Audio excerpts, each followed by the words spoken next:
ಕೇರಳದ ತಿರುವನಂತಪುರಂನಿಂದ 12 ಕಿಲೋಮೀಟರ್ ಅಂತರದಲ್ಲಿರುವ ಶ್ರೀಕರಿಯಂನಲ್ಲಿ ತನ್ನ ತಾಯಿ, ಹೆಂಡತಿ, ಮಗುವಿನೊಂದಿಗೆ ತನ್ನ ಸ್ವಂತ ಮನೆಯಲ್ಲಿ ವಾಸವಾಗಿರುವ ಅನೂಪ್ ತಮ್ಮ ಮಗುವಿನ ಪಿಗ್ಗಿ ಬ್ಯಾಂಕ್ ಒಡೆದು ಆ ಹಣದಿಂದ ಕೇರಳ ಸರ್ಕಾರದ ಮೆಗಾ ಓಣಂ ರಾಫೆಲ್ನಲ್ಲಿ ಸ್ಥಳೀಯ ಏಜೆಂಟ್ನಿಂದ ಲಾಟರಿ ಟಿಕೆಟ್ ಪಡೆದುಕೊಂಡಿದ್ದರು.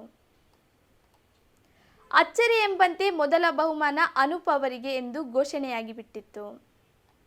ಸಂತೋಷಕ್ಕೆ ಪಾರವೇ ಇಲ್ಲ. ಖುಷಿಯಲ್ಲಿ ತೇಲಾಡಿ ಬಿಟ್ಟಿದ್ದರು. ಆದರೆ ನಂತರ ಅನೂಪ್ ಭಯಂಕರ ವಾಸ್ತವವನ್ನು ಎದುರಿಸಬೇಕಾಯಿತು. ಕೇವಲ 5 ದಿನಗಳಲ್ಲಿ ಅವರ ಎಲ್ಲ ಖುಷಿ ಕರಗಿ ಹೋಗಿತ್ತು.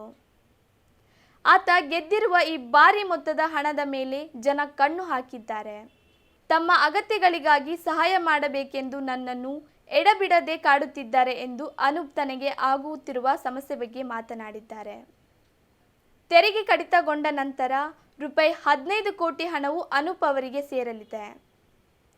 ನಿಜಕ್ಕೂ ನಾನು ಈ ಲಾಟರಿ ಗೆಲ್ಲಬಾರದಿತ್ತು ಎಂದು ಅನಿಸುತ್ತಿದೆ.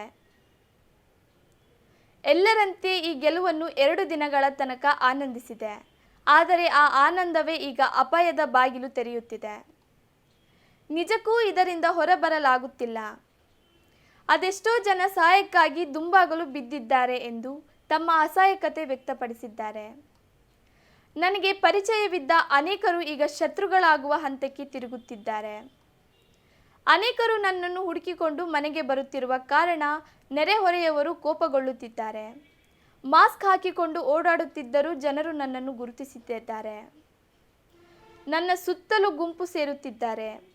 ಒಟ್ಟಾರೆ ಮನಸ್ಸಿನ ಶಾಂತಿಯೆಲ್ಲ ಮಾಯವಾಗಿದೆ ಎಂದು ಕಟು ವಾಸ್ತವವನ್ನು ಹೇಳಿಕೊಂಡಿದ್ದಾರೆ ಅನೂಪ್.